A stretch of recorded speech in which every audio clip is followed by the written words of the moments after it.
thank you all for joining us, and we'll jump right in. I'll start with Deirdre because you have just made a shift and you're our first kind of double duty panelist. So I'd love to just hear a bit about your story, what has drawn you to this field and this work, and how you see it, how it resonates for you, and what you think we need to be doing. Sure. First, it's a real pleasure to be here. Thank you. So happy to be in community with so many people who are centering this work at a really urgent time. I really started my career and formed my professional identity with both feet in public interest law. But as somebody who came out of law school, was a product of public interest law investments that allowed me to have a cohort of other folks who are going into law school, as Kamala Harris likes to say, to serve the people in some way, shape, or form.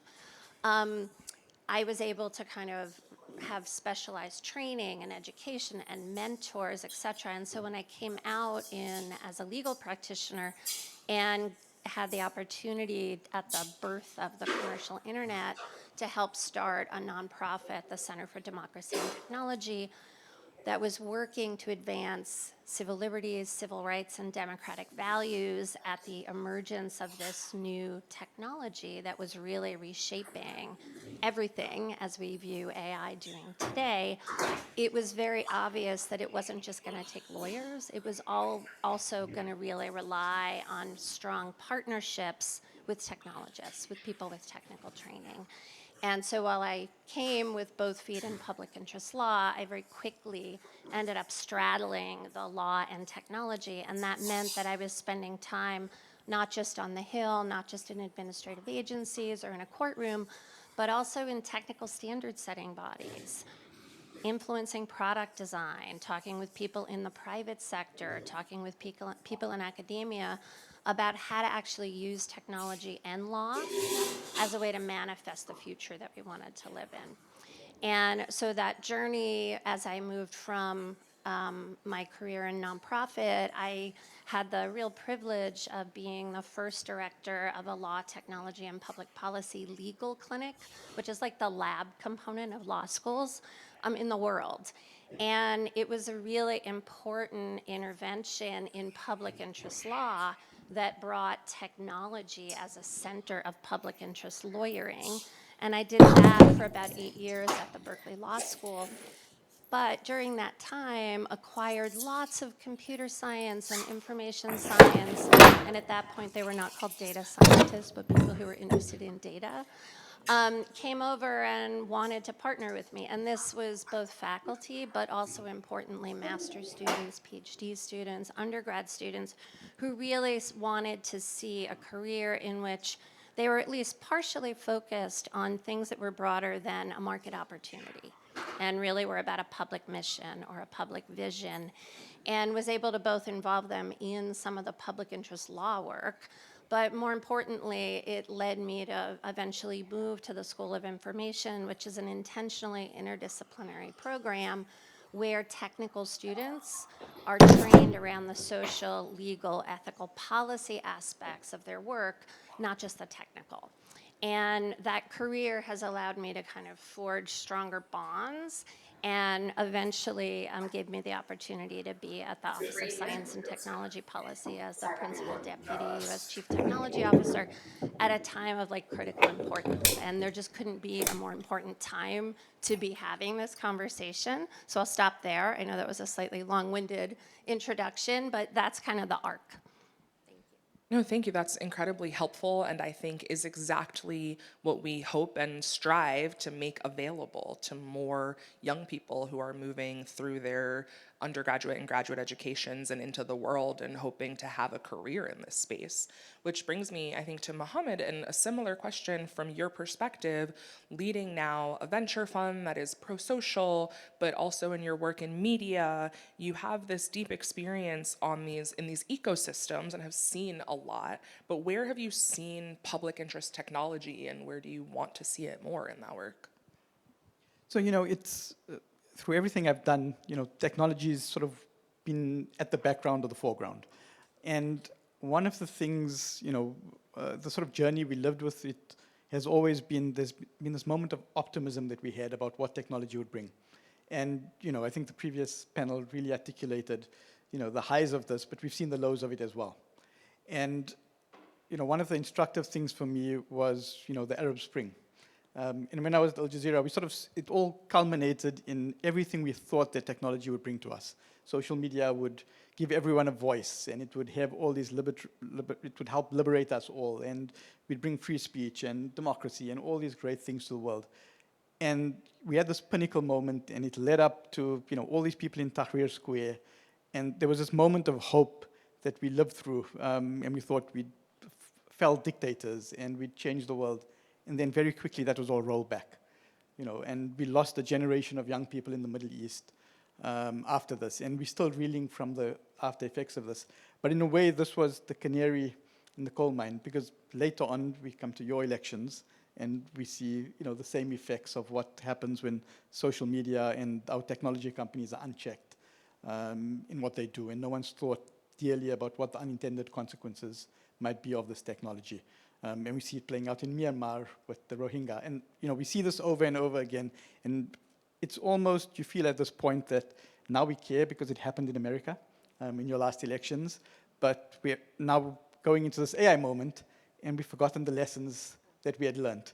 And we end up in this moment of, there's all this optimism, and we're going to solve all these problems, and not thinking of what can go wrong.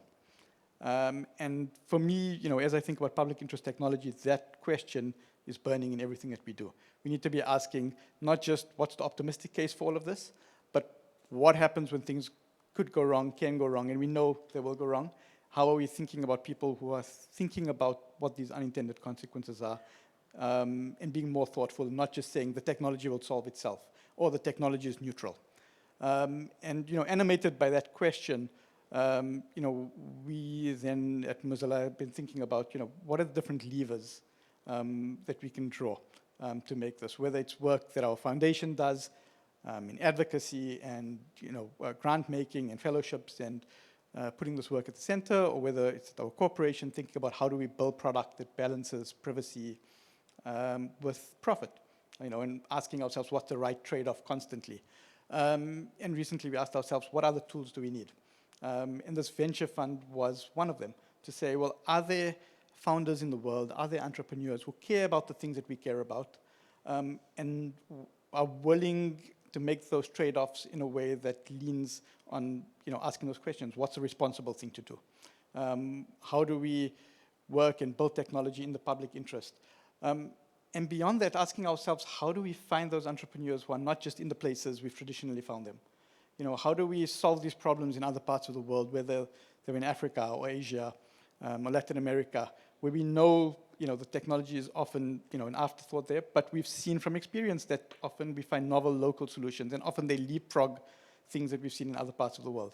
So how do we enable people there? And again, I love the comment in the previous panel about we being overcapacitated, and our job now as investors are not to go and, provide technical assistance training to people and tell them how to do it, but to really find that local talent and enable them and provide them with the capital.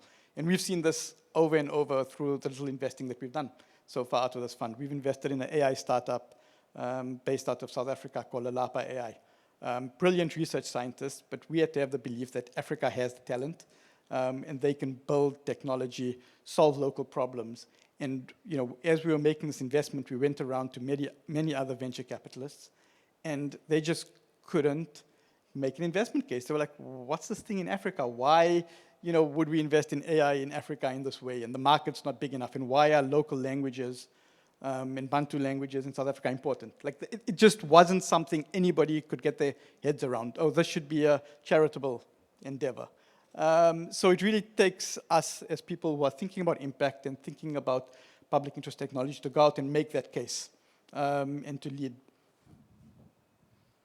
And Allison, I feel like there are so many parallels between what you now do, working primarily on issues of racial equity in technology and underrepresented communities that are often overlooked and unheard in this space, but also across your career in research. I don't know if they were talking about PIT at the NIH, but I wonder if you can talk a little bit about sort of your view for public interest technology and how across research and now philanthropy for underrepresented groups in particular, you're seeing the moment for public interest tech and what it means for you. Sure, thank you. Well, it's a pleasure to join this panel, and I'm just listening to the different perspectives is also making me change the comments that I had.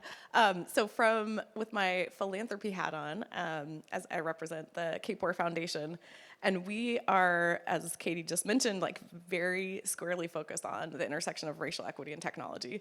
So that what that means for us in defining public interest technology is how can we ensure that the promise and the potential of technology is actually used to harness,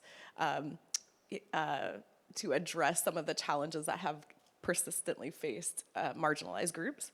And that's it seems straightforward, but when you get down to it, it's not something that is often incorporated into everything from computer science education at the K-12 level all the way to venture investing and even in like regulation as we're seeing at the federal level, right? So I think one of the maybe lessons learned is being very explicit about our definitions that we are using as we are, when we define like responsible AI, responsible technology, technology for good, like what do we actually mean by that? And are we explicit about our racial equity lens in that work?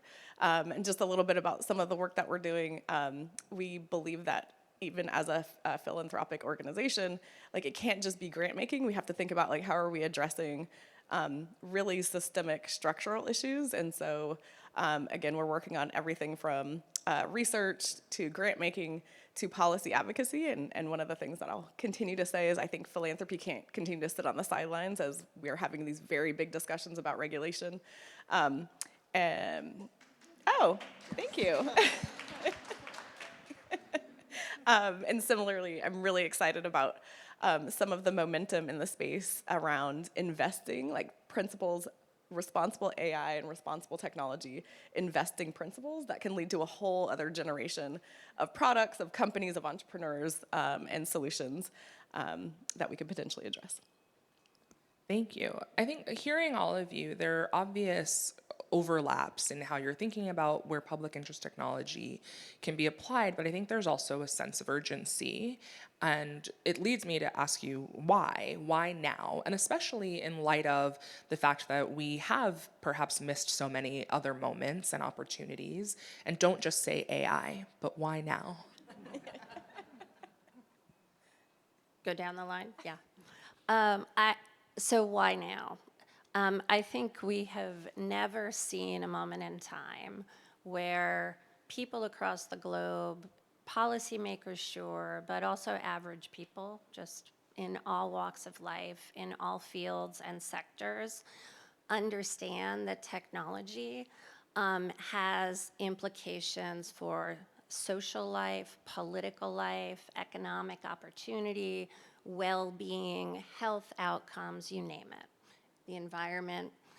And I think specifically, we understand the technology, how we use it, how we build it, how we refuse it, is a way we manifest our values. Sure, it's about risk mitigation, but it's about who's in the room, what questions are being centered. Is it serving a market opportunity? Is it serving a public mission and a vision of where we want to be in the future? And I think we have, AI is carrying a lot of water.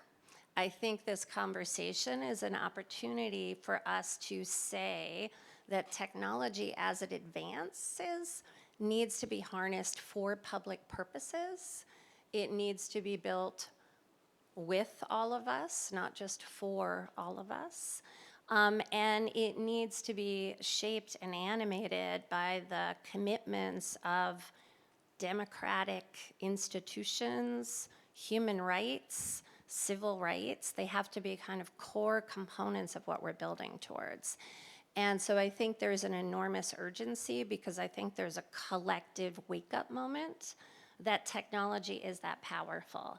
And that government can't sit on the sidelines, civil society can't sit on the sidelines, local communities cannot afford just to be customers or consumers. They actually need to be, taking the words from the disability community, nothing about us without us. And I think that we really see that moment. And I think it's something we all need to really step into and find our seat at the table. No, I think the why now question is really because we're late. It should have been last year and a decade ago and 2 decades ago. So, it has to start now. But, as much as, what we've seen over the last 20 years, 30 years of technology development is we've ended up in this moment where we see outsized power by a handful of large companies. And as much as, the answer is, you asked me not to say AI, but You can say it. You just have We're- to also say something else. so of course, as we've seen this concentration right now with large platforms, we don't want to move forward for the next decade and above where power renews and concentrates even further in the hands of a few companies. So to be able to go out and say, how do we break these monopolies, or how do we allow many different alternatives to emerge from different parts of the world, and small companies, big companies, companies doing things in a different way. So I think there's that pressure on the one hand, and on the other hand, I think young people are really wanting change. I think young people, now, have their value system's different. It's not just we want to profit maximize. They care about things, and they care about the environment, and they care about social life, and they care about all these different things, and the economy is different for them, so there's different pressures. And I think they demand it of us. And us as civil society can't just sit on the sidelines, and otherwise these large forces are just going to pass us by. So we need to really say, how are we really going to drive impact in the sector, and find those people who are going to build the next generation of institutions for us. And that we can then be proud of, because maybe we missed our chance, but the next generation, we can't let this pass by them.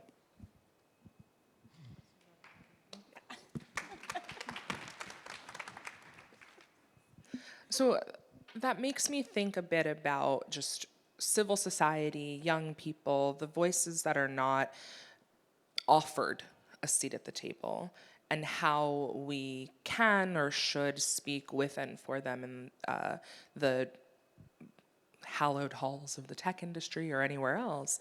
And I'm just wondering, how do you think about the collective work that we're trying to do, and how can we be more collaborative and more representative of the sort of broad coalition of voices that are locked out right now? How can we collaborate more, better, and do more on that front?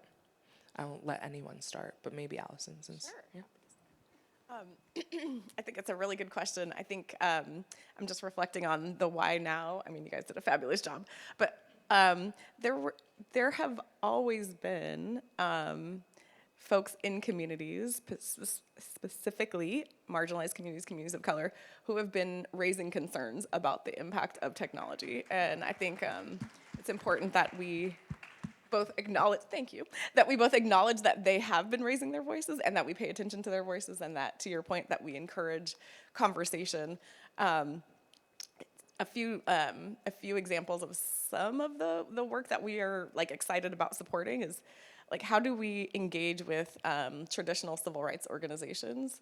How do we engage with community organizations, and not engage with them in a way of let's tell you why AI could potentially be harmful and what you should do about it, but what are the specific concerns in Detroit right now related to surveillance?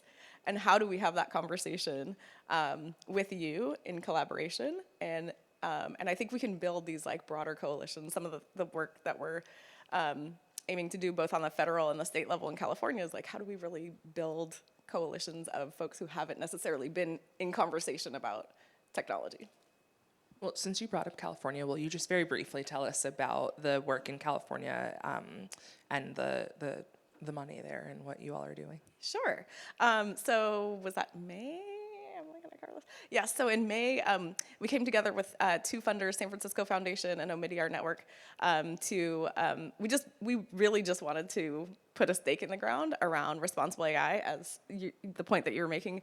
There are lots of conversations and very dominant players, obviously, in the AI space, and specifically in California. And so we wanted to have like a counterpoint. Okay, so here are three foundations who are trying to promote principles of responsible, equitable, and ethical AI in California, and with a focus on education, on innovation, thinking about how do we fund more responsible AI-related technology companies, and then also on the regulation side. And I can, for anyone who's interested in talking about the regulation in California, there's lots and lots of conversations there. But I think what's really important to say is that anyone will tell you the impact of the tech lobby in California is incredibly outsized. And so as we think about community groups that are communities that are impacted, as we think about the public sector, how do we engage in these conversations? Like it's a really important point for us to be focused on. Absolutely. Are there other collective or collaborative things for you all that you see as opportunities for us to advance this work?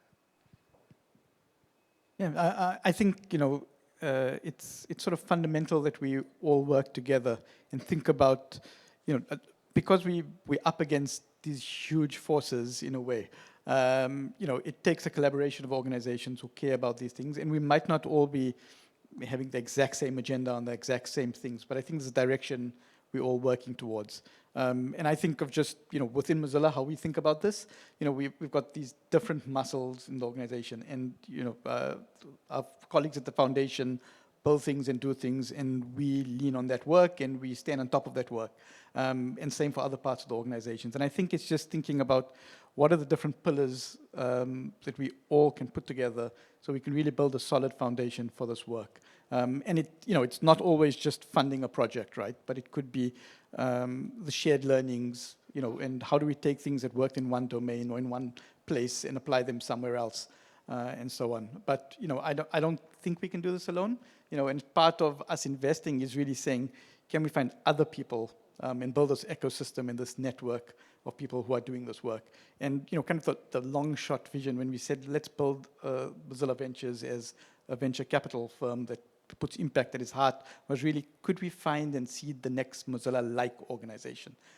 It's not going to be what we are, but it's going to be something that has an impact on the world in the same way, that's values driven.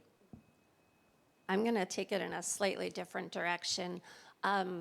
Often in policymaking, we think about the policy being made by Anne-Marie Slaughter introduced the lingua franca of policy, tends to be law and economics. And we need the lingua franca of policymaking to also include technical experts at the table, right? And so not just relegated to implementation, just like doing the work, they brought in the solution space, right? And that also means technologists have to come to the table not as saviors with their tech solutionist hats on, but as collaborators and partners. And they have to be able to listen, understand problems, understand things that are difficult to reduce to technical minutia and the importance that they may play in whether or not something is going to be effective, and to understand the strengths and limitations of different ways of advancing a particular direction that you want to go in, protecting a value, protecting equity.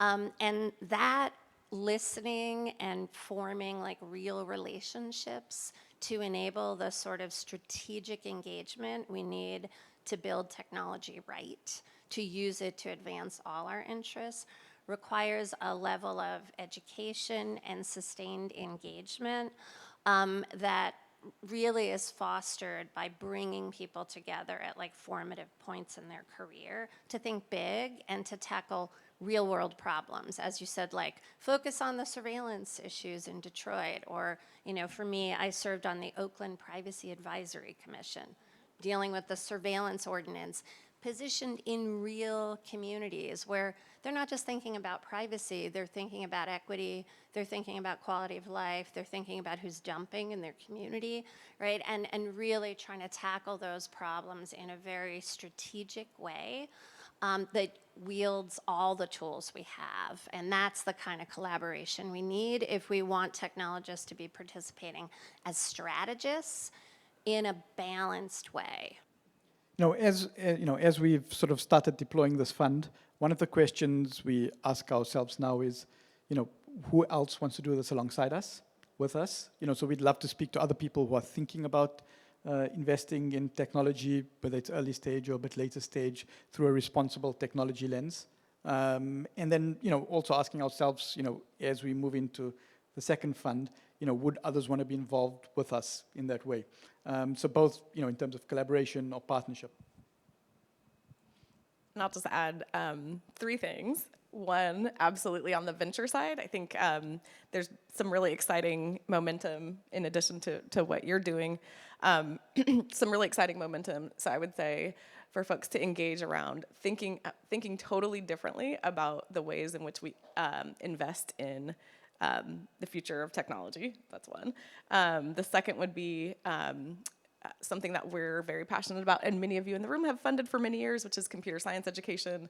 I can go on a rant for the next hour about the ways in which we have both created great impact and also not addressed systemic barriers and access to computer science education. So I would say, how do we think broadly about K-12, K-16 education from a racial equity and a public interest technology lens? And then the third would be on regulation, policy and regulation. I think more of us need to be engaged in the conversations. To your point, we need to have technologists at the table, we need lawyers at the table, we need civil rights organizations at the table, we need community members, but we can't just leave all of this, the discussions about regulation to the tech companies. Thank you. And I think for my next move, besides getting off this stage, I just want to share that I think as I look around this room, and what's really distracting about being on stage is I always want to say hi to my friends when I spot you, but as I look around this room of friends and people that we've not yet worked with and people who are advancing this work in your own ways, I'm already thinking about next year we've got to do this across 3 days. There's 17 different working groups I've mentally come up with. There's a youth voice component that I've added.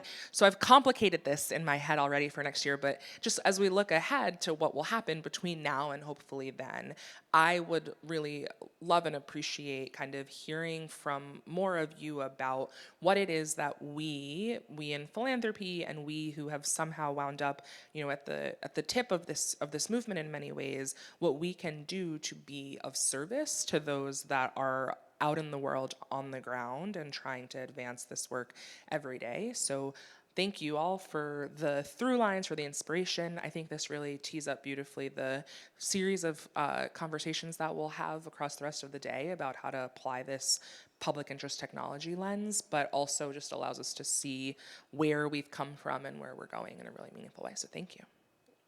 Thank you, Katie.